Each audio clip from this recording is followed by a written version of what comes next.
या कुक्षि विवरे कृत्वा स्वयं रक्षति सर्वतः। नमामि जननीं देवीं परां प्रकृतिरूपिणीं।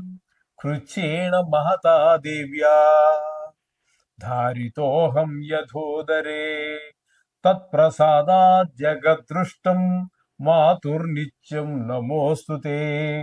पृथिव्या यानि तीर्थानि सागरादीनि सर्वतः वसन्ति यत्र तां नौमि मातరం భూతిహేతవే। మాతృదేవో భవ. ఇప్పుడు మనము ఫిబ్రవరి నెల 2026 సంవత్సరంలో గోచార ఫలితాలు ద్వాదశ రాశుల వారికి ఎలా ఉన్నాయో తెలుసుకునే ప్రయత్నం చేద్దాము. ధనురాశి వారికి ఫిబ్రవరి నెల 2026 సంవత్సరంలో గోచార ఫలితాలు ఏ విధంగా ఉన్నాయో తెలుసుకునే ప్రయత్నం చేద్దాం. ఇది పూర్తి సశాస్త్రీయము. ఎక్స్ట్రా ఇందులో నా భావాలు కానీ ఏమీ మిళితం చేయటం ఉండదు. శాస్త్రం ఎంతవరకు చెప్పిందో అంతవరకు చెప్పడమే జరుగుతుంది. ఈ యోగాలు అవన్నీ అంటున్నారు చాలా మంది. అందరూ యోగాలు చెప్తున్నారు, మాకు ఏ యోగం ఉందని. ఇందులో ఏ యోగము ఉందన్నట్టుగా నేను చదివినంత వరకు, నా పరిజ్ఞానం సహకరించిన వరకు గోచారంలో యోగాలు ఏర్పడవు. అది ఎవరైనా శాస్త్రం చూపిస్తే నేను నమ్మడానికి సిద్ధము. నేను చాలాసార్లు చెప్పడం జరిగింది. అయినా మీరెవరు అందరూ నేను చెప్పినప్పుడు ప్రతి వారు వినాలనేది కదండి. వాళ్ళకి డౌట్ వచ్చినప్పుడు వాళ్ళు అడుగుతూ ఉంటారు. వాళ్ళు అడిగినప్పుడు చెప్పడం ధర్మం కాబట్టి చెప్తున్నాను. గోచారంలో యోగాలు ఏర్పడవు. బల్లగుద్ది చెప్తాను, లేకపోతే హరిహరాదు వచ్చినా మార్చలేరు, రాశి పెట్టుకో, ఇవేవి మరి ఏ శాస్త్రంలోనూ రాశి లేవండి అయ్యా. అందుచేత అవన్నీ నేను చెప్పలేను, నన్ను ఇబ్బంది పెట్టవద్దండి. నా వల్ల కాదు కూడా, శాస్త్రం చెప్పింది చెప్పడానికి ఉన్నవాడిని నేను. ఓకే, ఇప్పుడు ధనురాశి వారికి తీసుకున్నట్టయితే శుక్రుని యొక్క సంచారం ద్వితీయ స్థానంలో 5 రోజులు, అలాగే తృతీయ స్థానంలో మిగతా 23 రోజులు, 28 రోజులే కాబట్టి ఈ నెల 23 రోజుల పాటు 2, 3 స్థానాల్లో, 2వ స్థానంలో సంచరించే 5 రోజులు ధనానికి లోటు ఉండదు. మాటలో ఒక చక్కటి వినదగినట్టుగా ఉండేది, మంచి సబ్జెక్ట్ ఉండేటటువంటి మాట మాట్లాడుతూ ఉంటారు. అలాగే కుటుంబంలో కూడా ఆహ్లాదకరమైన పరిస్థితి ఉంటుంది. తదుపరి ఆయన తృతీయ స్థానంలో ప్రవేశించి అక్కడ 23 రోజుల పాటు ఉంటారు. అందరి యొక్క సహాయ సహకారాలు అందుతూ ఉంటాయి. కాబట్టి ఇక్కడ శుక్రుడు పూర్తిగా మీకు ఈ ధను రాశి వారికి అనుకూలురే. ఇకపోతే రవి యొక్క సంచారం తీసుకున్నట్టయితే ద్వితీయ స్థానమైనటువంటి మకరంలో ఒక 13 రోజులు. ఇది కొంచెం ధనానికి మాటకి ఇబ్బంది పెట్టేటటువంటి, కుటుంబంలో పరిస్థితులు కూడా కొంచెం చికాకు కలిగించేటువంటి పరిస్థితి రవి 13 రోజులు, మొదటి 13 రోజులు. తదుపరి 14వ తారీఖు నుంచి మీకు 15 రోజుల పాటు తృతీయ స్థానంలో, అక్కడ మాత్రం చాలా మంచి ఫలితాలన్నీ ఇస్తారు. అందరి యొక్క సహాయ సహకారాలు కుటుంబంలో, భార్య పిల్లలు, తల్లి తండ్రి అందరూ, అలాగే ఆ వ్యాపారంలో, ఉద్యోగంలో ఎక్కడెక్కడైతే మనం ఉంటామో అక్కడ అందరూ మనుషులే కదండి ఉండేది. వాళ్ళందరూ కొంతమంది తెలియని వాళ్ళు కూడా సహాయపడేటువంటి అవకాశం మనకి తృతీయ స్థానంలో రవి యొక్క సంచారం వల్ల కలుగుతుంది. ఇక కుజుని యొక్క సంచారం ద్వితీయ స్థానం, ఇక్కడ 23 రోజుల పాటు ఉన్నారు. ఈ ఇంచుమించుగా నెల 28 రోజుల్లో 23 రోజులు అంటే చాలా ఎక్కువ కాలంగానే మనం చెప్పుకోవాలి. ఇక్కడ ఈ ద్వితీయ స్థానంలో ఉండటం ద్వారా కొంచెం ధనానికి ఇబ్బంది పడేటటువంటి పరిస్థితి, మాటలో కొంచెం కఠినత్వము, తద్వారా కొన్ని స్నేహాలు చెడిపోవటము, అలాగే కుటుంబంలో కూడా ఆహ్లాదకరమైన పరిస్థితి లేకపోవటం, ఇవన్నీ ద్వితీయ స్థానంలో కుజుని యొక్క సంచారం వల్ల జరుగుతుంది. అట్లాగే తృతీయ స్థానంలో ఇక్కడ 23 రోజులు పోతే 5 రోజులు మాత్రం తృతీయ స్థానంలో సంచారం. ఆ 3 రోజులు మాత్రం అందరు సహకారాలు అందిస్తూ ఉంటారు ఆ కుజుడు. ఇకపోతే బుధుని యొక్క సంచారము 3 రోజుల పాటు ద్వితీయ స్థానంలో సంచారం. ద్వితీయ స్థానంలో చాలా చక్కటి ఫలితాలు ఇస్తారు. ధనానికి లోటు ఉండదు, మాట బాగుంటుంది. అలాగే కుటుంబంలో కూడా ఆహ్లాదకరమైనటువంటి పరిస్థితులు ఉంటాయి. అలాగే ఇంటిలో ఎవరికైనా నేత్ర సంబంధమైన వ్యాధులు ఉన్నట్టయితే అవి కొంచెం తగ్గేటటువంటి అవకాశం కూడా ఈ బుధుని వల్ల కలుగుతున్నది. తదుపరి ఆయన 25 రోజుల పాటు తృతీయ స్థానంలో సంచారం. ఆయన 23 రోజులు ఎక్కువనే చెప్పాలి నెలలో. ఆ ఎక్కువ కాలం బుధుడు అనుకూలత లేదు, తృతీయ స్థానంలో ఆయన అనుకూలత లేదు. అదే మనకి ఇప్పుడు చెప్పుకుంటున్నట్టుగానే సహాయ సహకారాలన్నీ అందవు. తద్వారా కొంచెం ఇబ్బందికరమైన పరిస్థితులు ఏర్పడతాయి. అలాగా ఇకపోతే రాహు ఆ, ఇంతకు ముందు నుంచి అంటే మొన్న ఈ నెలలో మారింది కూడా కాదండి అది. ఇంతకు ముందు నుంచే రాహు మనకు తృతీయ స్థానంలో సంచారం చేస్తూ ఉన్నారు కాబట్టి తృతీయ స్థానంలో రాహు కూడా చాలా చక్కటి ఫలితాలన్నీ ఇస్తారు. అందరు సహాయ సహకారాలు, అలాగే ఉద్యోగ వ్యాపారాలు, పై ఆఫీసులు, కింద వాళ్ళు, వర్కర్స్, మన తోటి వాళ్ళు అందరూ కూడా మంచి సహాయ సహకారాలు అందిస్తూ ఉంటారు. ఆ విధంగా రాహు కూడా చాలా అనుకూలమైనటువంటి పరిస్థితి. ఇకపోతే శనీశ్వరుడు మీనంలో సంచారం చేస్తూ ఉన్నారు.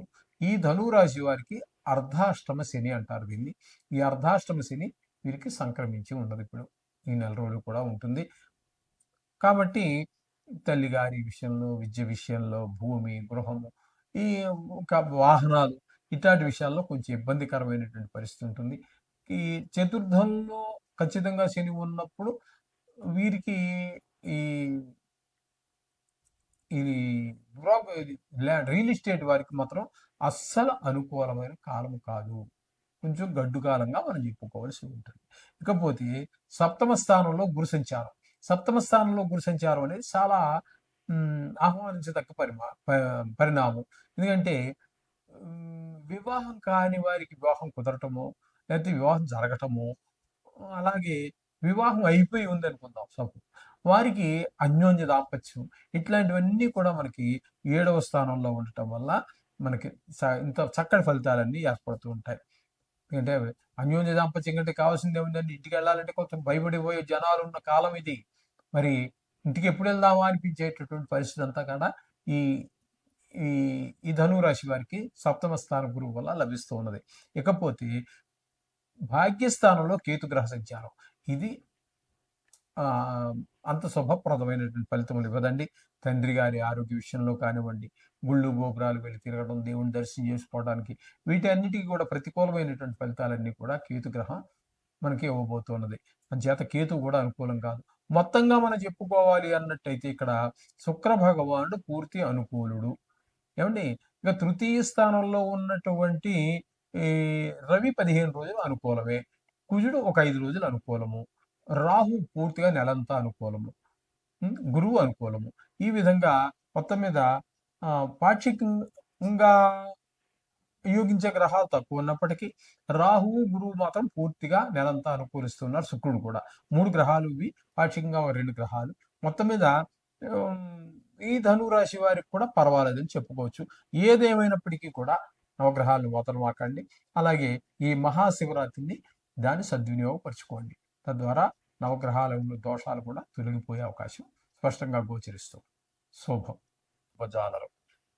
ఈ విధమైన ఫలితాలన్నీ దానివల్ల వస్తుంది. అంటే ఈ 4 గ్రహాలు శుక్ర, రవి, కుజ, బుధ ఎంతో కొంత ఏకాదశి స్థానంలో ఉండగా యోగిస్తున్నారు.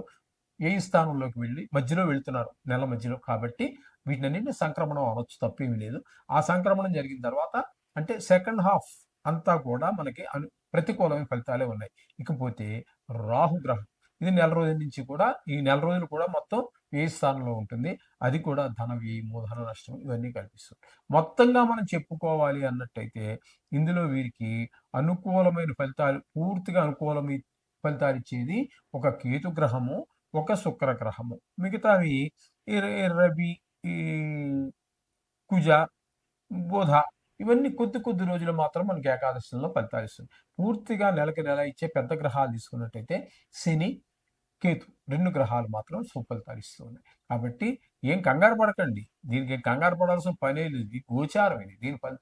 మన జీవితం మీద దీని ప్రభావమే 10 నుంచి 15. అదే నిష్ణాతులు అయిన వాడు చెప్తే, కథ చెప్పేదే అది కూడా ఎంతవరకు మరి దేవుడికే తెలియాలి. అంచేత మన వ్యక్తిగత జాతకమే ప్రధానం. దాన్ని బేస్ చేసుకుని దీన్ని అనుసంధానం చేసుకోవాలి. అది మనకి ఇంచుమించుగా 70% వరకు దాన్ని మనకి సూచిస్తుంది. మన జీవితం ఏ విధంగా వెళ్తుంది, ఏ ఆపద రాకపోతుంది, ఏ సుఖం రాబోతోంది, యోగిస్తుందా, యోగించదా, అన్నీ కూడా మనకు తెలియజేసేది వ్యక్తిగత జాతకం. అది మాత్రం రాయించుకోండి, చెప్పించుకోవద్దండి. ఎవరన్నా చెప్తానంటే వద్దని చెప్పేసి రాయించుకోండి పుస్తకం మీద. అది మీరు చాలా కాలం 10 సంవత్సరాలు, 20 సంవత్సరాలు, 30 సంవత్సరాలు కూడా పెట్టుకోవచ్చు. నిష్ణాతులైన వారు రాసిన దాన్ని జరుగుతాయి. అంతే నోటితో చెప్తాను. ఏంది మీరు 2 నెలలకో 3 నెలలకో మీరు మర్చిపోతారు. మీరు వెళ్ళిన 10 నిమిషాల లోపల నేను మర్చిపోతాను. నేనే కాదు, ఎవరైనా సరే. మరి ఎవరో వస్తుంటారో అది చెప్పాలి కదా. ఇది పెట్టుకుని కూర్చుంటే అవుతుందండి మరి. అంచేత date of birth, time of birth, place of birth అన్నీ ఉన్నప్పుడు జాతకం రాయించి పెట్టుకోండి. దాన్ని శుభ్రంగా బైండింగ్ చేసి పెట్టుకోండి. మీకు ఎంతకాలం కావాలంటే అంతకాలం దాన్ని పాడు చేసుకోకుండా జాగ్రత్తగా ఒక డాక్యుమెంట్, మీ ఇంటి కాగితాలు ఎలా జాగ్రత్త పెట్టుకుంటారు, స్థలం కాగితాలు ఎలా జాగ్రత్త పెట్టుకుంటారు, అట్లాగే దీన్ని కూడా పెట్టుకోండి. అది చాలా చాలా చాలా ఇంతకంటే చెప్పడానికి ఏం లేదు. చాలా ఉపయోగకారి. రేపు మర్నాడు రాసినవాడు ఉండకపోవచ్చు. మరో పండితుడి దగ్గరికి వెళ్ళాం, కరెక్ట్గా రాసిన బ్రహ్మాండంగా ఉంది, ఇది ఇలా జరుగుతుందని ఆయనే చెప్పేస్తాడు. సరిగా రాసిందని మరొక సరి అని తెలుసుకున్నవారు ఈజీగా చెప్పగలుగుతారు. నాకు ఏం రాదు, ఆయనకి రాదు. ఓం నమ శివాయ. ఆయనకి రాదు, నాకు రాదు, రాసినోడికి రాదు, చదువుకున్నోడికి తెలియదు, మరి ఎవరి దగ్గరికి పెట్టుకుని ఆయనకి ఏం రాదు. ఇంక ఇది చేసేది ఏమి ఉండదండి. ఇదో కాలక్షేప వ్యవహారం. శుభం.